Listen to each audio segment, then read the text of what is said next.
Pada video kali ini kita akan membahas tentang penerapan fungsi linier dalam bisnis dan ekonomi. Jadi ada 3 fungsi yang akan kita bahas, yaitu fungsi biaya, fungsi penerimaan, dan fungsi keuntungan. Nah, fungsi pertama yang akan kita bahas adalah fungsi biaya. Jadi fungsi biaya itu biasanya kita sebut dengan biaya total, atau bahasa Inggrisnya adalah total cost, sehingga kita simpulkan TC. Jadi total biaya total itu TC. Nah, biaya total itu adalah keseluruhan biaya yang dikeluarkan oleh perusahaan dalam menjalankan operasi bisnisnya. Nah, biaya total itu sendiri dibagi atas 2, yaitu biaya tetap dan biaya variabel. Jadi biaya tetap itu bahasa Inggrisnya adalah fixed cost, sehingga kita simbolkan dengan FC, dan biaya variabel yaitu variable cost yang kita simbolkan dengan VC. Nah, biaya tetap tidak tergantung pada produksi atau output Q, karena berapapun besar variabel Q atau perubahan pada Q tidak akan mempengaruhi biaya tetap. Sedangkan biaya variabel itu tergantung pada produksi atau output, sehingga variable cost itu atau FC atau VC ya, itu kita simpulkan VC sama dengan fungsi dari Q. Kenapa? Karena biaya variabel itu tergantung dari besarnya produksi atau output. Jadi biaya total atau total cost itu sama dengan FC tambah VC atau fixed cost tambah variable cost, dimana FC itu kita sebut dengan konstanta. Kenapa? Karena tidak dipengaruhi oleh produksi atau output.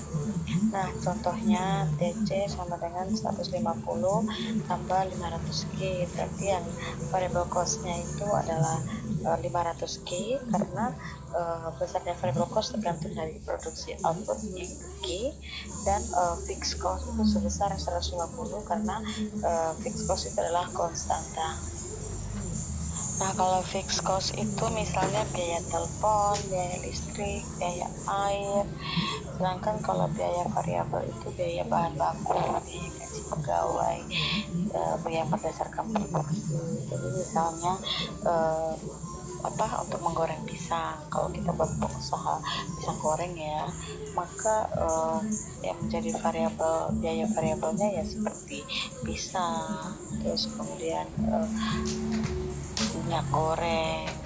Tapi kalau andaikan biaya tetapnya ya misalnya listrik atau mungkin biaya air, jadi berapa banyak pot air yang digunakan untuk membuat adonan, tetap bayarnya sama gitu. Mau kue pisangnya sedikit atau kue pisangnya banyak, maka penggunaan airnya juga baik sedikit maupun banyak, waktu mau campur ke adonan kue pisang itu tetap saja biaya airnya itu tidak berubah. Untuk contoh soalnya, di sini perusahaan garam memiliki biaya tetap setiap bulannya sebesar 20.000, sedangkan biaya variabelnya Rp100 per unit.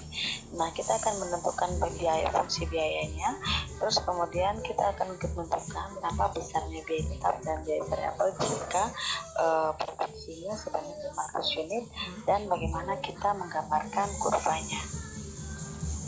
Nah, seperti yang kita ketahui,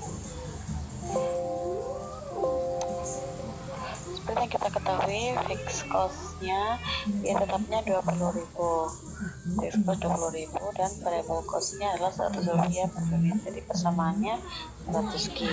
Nah, TC sama dengan fixed cost ditambah variable cost, maka dapatnya Rp20.000 tambah 100K. Jadi ini adalah persamaan dari TC. TC sama dengan Rp20.000 tambah 100K. Nah, berikutnya apa yang terjadi jika 500 unit produksi, maka TC-nya berapa? Nah, kalau andaikan Q-nya diproduksi sama dengan 500, produksinya sebanyak 500, maka TC-nya sama dengan 70.000. Itu dapat dari si variable cost ini, karena Q-nya 500, jadi 100 dikalikan 500 dapatnya 50.000, ditambahkan dengan fixed cost 20.000 dapatnya 70.000.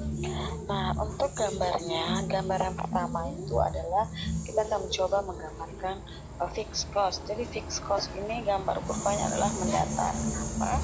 Karena berapapun key-nya mau 500, 1000, 100, 1 juta dan lain sebagainya dan seterusnya, maka tetap fixed cost-nya adalah sebesar 20.000.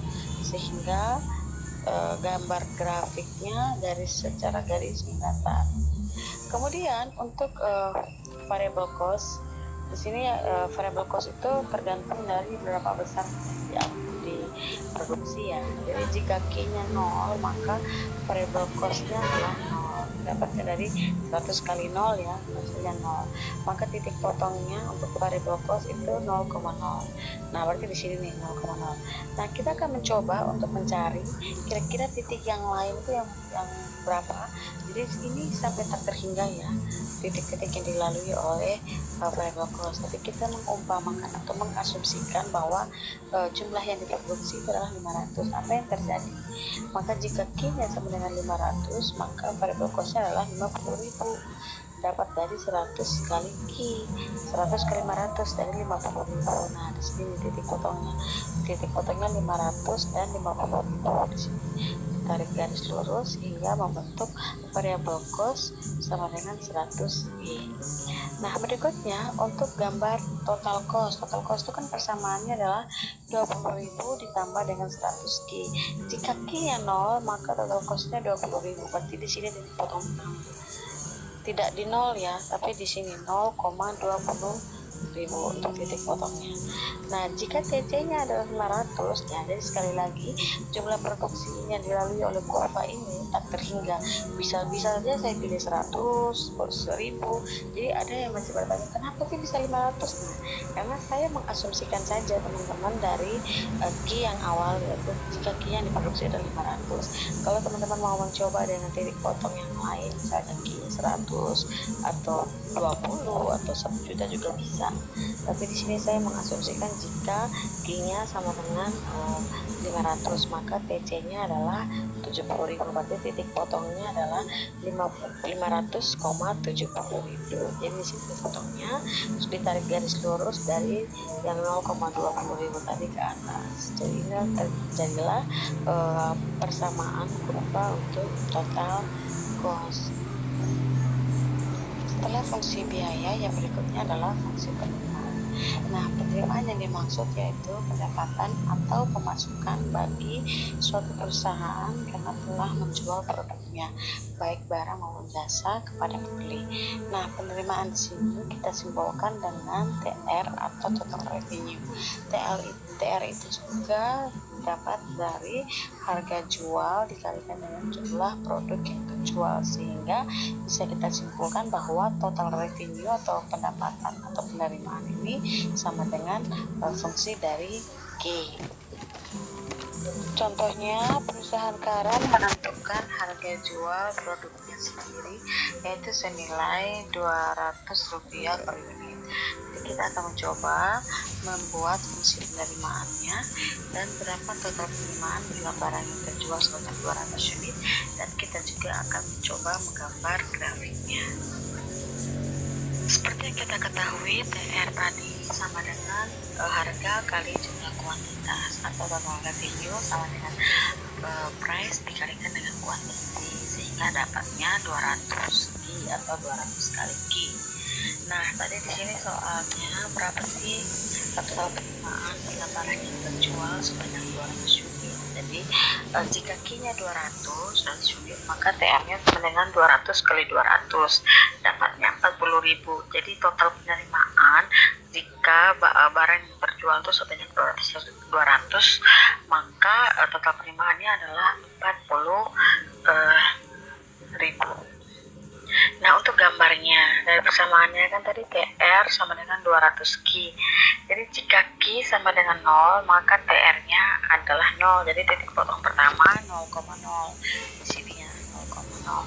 Kemudian jika Q sama dengan 200, nah sekali lagi teman-teman, kenapa saya pilihnya 200? Itu terserah teman-teman mau mengasumsikan seperti apa. Jadi ceritanya kurva TR itu akan melampaui atau akan melalui beberapa titik mulai dari 0 sampai tak terhingga 1 juta, tabung, terserah teman-teman. Nah, begitu juga Q-nya bisa 0, 1, 2, 3 dan seterusnya.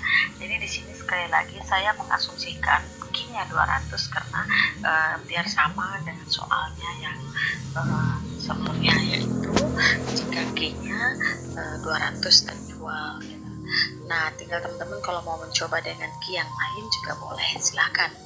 Nah, jika Q-nya 200 maka TR-nya adalah 40.000. Dari 200 kali Q ya, 200 jadi dannya 40.000. Nah, titik potong kedua lah 200 dan 40.000. Mana? Potongnya. Terus kemudian ditarik garis lurus dari 0,0 sampai tak keringat. Kemudian di sini pertemuannya yaitu 200,40.000. Fungsi berikutnya adalah fungsi keuntungan. Jadi keuntungan itu merupakan tujuan utama dari suatu usaha dalam menjalankan usaha. Proses produksi itu akan dilaksanakan seefisien mungkin yang akan bertujuan untuk meningkatkan keuntungan pastinya. Karena di mana-mana seorang berwira swasta atau melakukan sebuah usaha itu untuk memperoleh keuntungan gitu. Tidak ada orang yang mau bekerja untuk rugi gitu. Nah, keuntungan itu merupakan selisih antara total pendapatan dengan total biaya yang merupakan insentif bagi produsen untuk melakukan produksi. Nah, keuntungan inilah yang dapat mengarahkan produsen untuk mengalokasikan sumber daya ke proses produksi tertentu. Keuntungan menurut ekonomi juga ini merupakan surplus atau kelebihan pendapatan total atau pendapatan total atas semua biaya produksi yang dikeluarkan oleh perusahaan, termasuk di dalamnya itu biaya untuk pembelian sumber-sumber produksi yang digunakan untuk memproduksi suatu output tertentu. Nah, yang juga termasuk dalamnya itu adalah biaya atau pendapatan bagi pemilik modal yang besarnya sama. Jadi keuntungan total itu merupakan penerimaan total dikurangi dengan biaya total. Keuntungan total itu akan mencapai maksimum apabila selisih positif antara total revenue dan total cost itu mencapai angka terbesar. Secara sistematis, laba juga kita akan rumuskan dengan persamaan atau rumus P sama dengan TR kurang TC. Jadi kalau TR-nya itu nanti lebih besar dari TC, maka dianggap bahwa bisa diperhatikan bahwa produsen itu akan mengalami keuntungan atau laba. Nah, kalau pendapatan yang diterima itu sama dengan besarnya biaya yang dikeluarkan, maka produsen akan mencapai titik impas atau di mana tidak mengalami keuntungan dan juga tidak mengalami kerugian, atau dalam bahasa ekonominya itu sering disebut dengan BEP atau break even point. Nah, jika TR atau total revenue, pendapatan yang diterima lebih kecil dari berapa besar yang dikeluarkan, maka otomatis produsen tersebut akan mengalami kerugian. Contohnya, perusahaan Karan memiliki fungsi biaya yaitu TC sama dengan 20.000 tambah 100Q, sedangkan fungsi penerimaannya TR sama dengan 200Q. Maka kita akan mencoba untuk mencari fungsi dari keuntungan, terus berapa jumlah yang terjual jika perusahaan pada dalam kondisi break even point, apa yang terjadi jika perusahaan menjual produknya sebanyak 300 unit, dan kemudian kita akan mencoba juga untuk menggambarkan grafiknya. Untuk jawaban pertama dari pertanyaan, apa fungsi keuntungannya? Nah, fungsi keuntungan yang kita ketahui itu sama dengan TR kurang TC. Persamaan TR tadi adalah 200Q, sedangkan persamaan TC adalah 20.000 tambah 100Q. Minus dikalikan positif dapatnya minus, minus dikali positif dapatnya minus, sehingga persamaan untuk keuntungan adalah P sama dengan atau keuntungan sama dengan 200Q kurang 20.000 Q kurang 20.000 kurang 100Q. 200 kurang 100 dapatnya 100Q kurang 20Q. Jadi persamaan keuntungan adalah 100Q kurang 20.000 atau minus 20.000 tambah 100Q. Nah, untuk pertanyaan kedua, jumlah yang terjual jika perusahaan berada dalam kondisi kesimbang break even point, atau di mana perusahaan sekarang ini tidak mengalami untung atau laba dan tidak mengalami rugi juga. Nah, seperti kita ketahui sendiri, break even point itu terjadi jika jumlah yang diterima atau yang didapatkan oleh pengusaha atau perusahaan sama dengan berapa besarnya biaya yang dikeluarkan, atau TR sama dengan TC. Nah, persamaan TR tadi 200Q dan persamaan TC adalah 20.000 tambah 100Q. Jadi ini nanti benda ruas yang Q kita pindahkan ke sisi sebelah kiri sehingga menjadi 200Q kurang 100Q sama dengan 20.000. Dapatnya 100Q sama dengan 20.000 sehingga Q sama dengan 20.000 dibagi 100 dan dapatnya 200. Jadi kalau bila pertanyaannya adalah berapa sih jumlah yang terjual jika perusahaan berada dalam kondisi break even point, maka yang terjual adalah sebanyak 200 unit. Untuk pertanyaan berikutnya, apa yang terjadi jika perusahaan menjual produknya sebanyak 300 unit?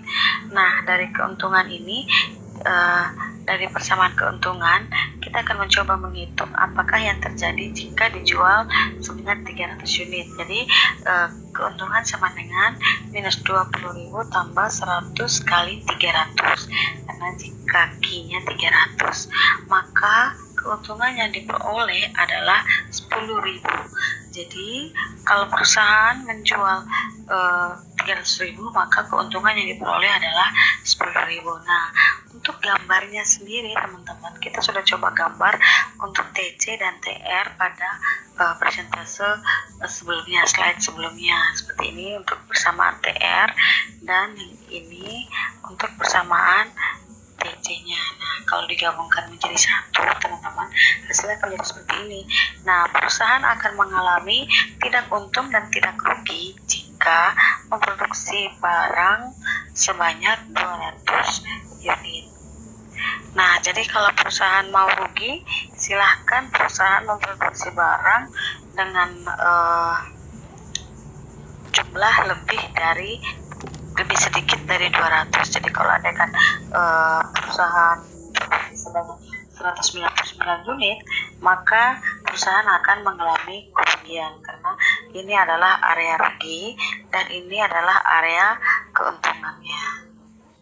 Nah, dengan cara seperti ini, perusahaan bisa mencegah terjadinya kerugian. Jadi jika ingin mendapatkan keuntungan, maka harga minimalnya adalah 40.000 dan kuantitas yang diproduksi minimal adalah 200. Jika memproduksi 201 saja, maka perusahaan akan memperoleh keuntungan. Tapi jika kuantitasnya berkurang satu saja yang diproduksi, yaitu 199, maka perusahaan akan mengalami kerugian. Oke teman-teman, sekian untuk materi penerapan fungsi linear lanjutannya. Semoga teman-teman bisa mengerti. Kalau mau tanya silakan komen, jika ada salah dalam perhitungan silakan komen dan mohon di subscribe dan like jika teman-teman mengerti dengan video ini. Dan jika ingin mengusulkan video-video terbaru lagi untuk belajar tentang matematika ekonomi, silakan komen di bawah. Oke, terima kasih, semangat belajar.